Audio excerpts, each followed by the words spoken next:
How you doing, YouTube? Matt with Massive Beer Reviews back with yet another review. And Russian Imperial Stout time.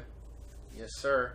It's always Russian Imperial Stout time, but tonight we're going to be doing Stone's Imperial Russian Stout. Not Russian Imperial, because they got to be different. Anyway, yeah. So let's dive right in. As far as what it says on the bottle, Stone Imperial Russian Stout, 2013 classic release.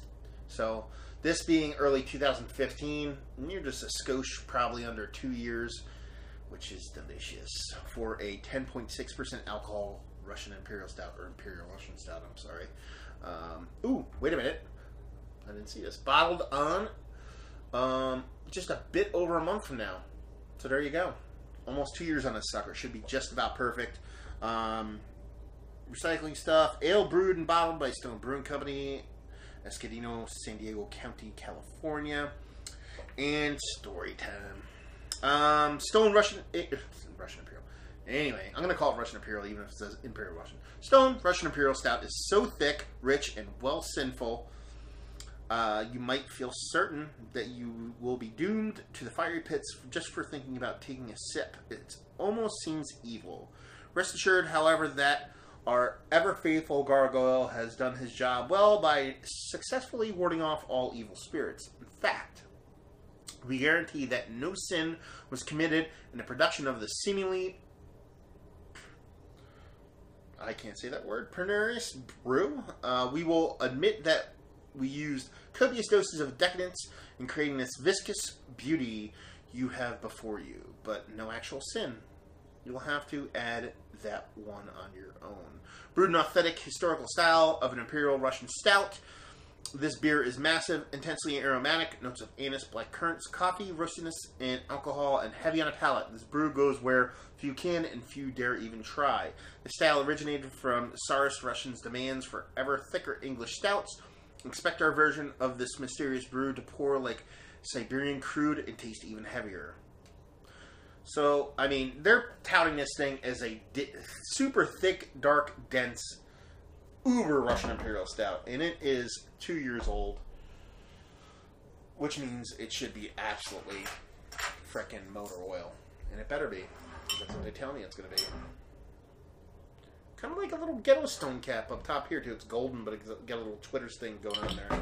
Haven't seen that one before from Stone. Let's see what the sucker has. Well, at first look, that is, that, my friends, is dark. Yes, sirree.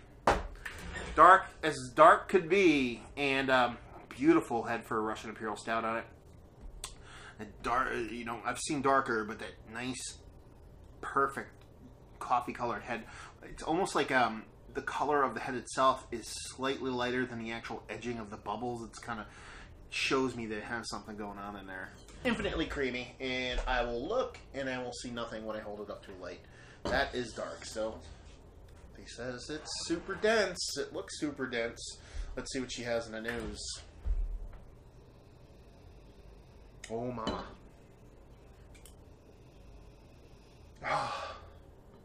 Wow.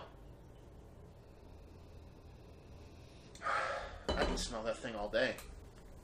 It's not the most in-your-face nose you're ever going to get from a beer or a Russian Imperial Stout, but what it has is what they frickin' said on the bottle, which I can't applaud enough when a company says what's in the bottle is what's in the beer. The smell is dense. It's almost like thick when you smell it.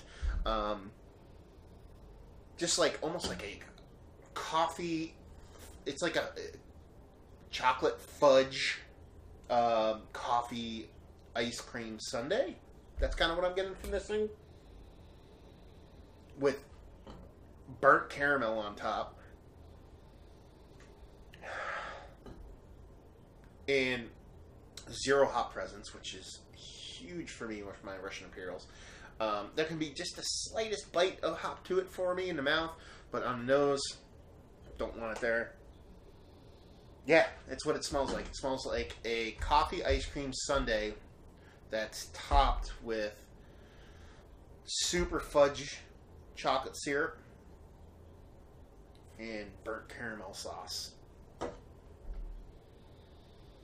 Yeah, that's freaking delicious. I'm absolutely livid right now because I've been passing this over for a while because of my preconceived notions of Stone. And I went to this little tiny little hidden place, and it was laying in the cooler, and it said last one, and it was on discount. I'm really annoyed right now that I only have one of these left. I know it's going to be good, so I'm going to dive right in and I'm going to tell you how good it is because I already know it's good. Cheers.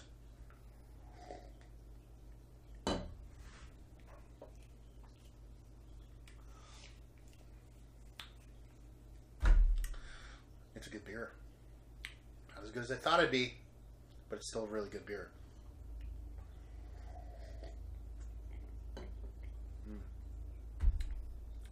That's a good beer.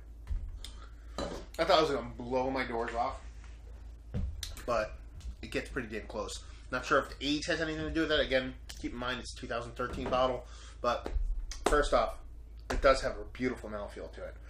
It's not the densest thing I've ever tried, but it does have a really, really nice mouthfeel to it. Nice and dense and thick, but it, again, like I said, there's bigger ones out there, so kind of tooting your own horn a little bit there, Stone.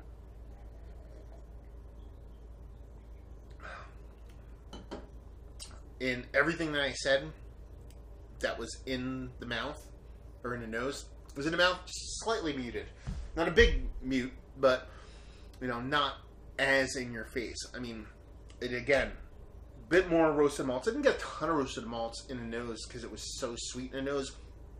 But a little bit of roasted malts in the mouth combined with that nice, you know, coffee, fudgy, caramelly kind of thing going on right there. With almost a little bit of nuttiness too. Maybe even a little bit of like, yeah, a little bit of licorice. Just a scoosh.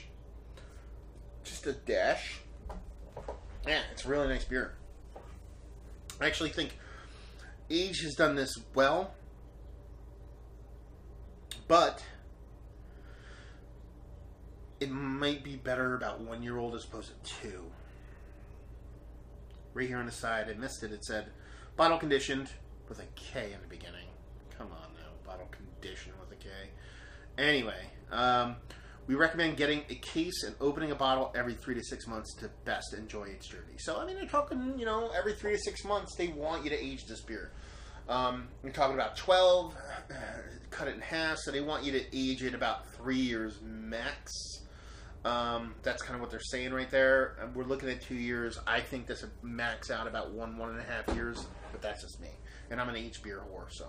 Anyway, rating-wise, for 2-year-old Stone Imperial Russian Stout, we'll give it a 91. 91 overall. Beautiful beer. Zero booze whatsoever at this age. Almost pushing 11%. Fantastic beer. Value and availability. Again, it's something you usually get, but when you're talking about brand new, when you're talking about an aged beer, it's kind of weird to do that. So, but I gotta give it availability. So availability, I give it like a 3, just because I could find it. Again, I said the one place is out, but I'm sure if I really tried, I could find it. So I'll give it a 3. And value, I think I paid $7.50 for this, and $7.50 for this to me is an all-day win. So at $7.50, this is a 10 on the value scale. Just that good. So there you go. Really great scores on value and overall availability. A little bit poo-poo because it is an aged beer. So there you go. Another review in the books. If you guys enjoyed the review, or you didn't, or anything in between, please leave a comment in the comment section below. If you'd like to check us out anywhere else on the internet, you can. Facebook, Twitter, Instagram, Untapped. Massive Beers in all 4 of those places.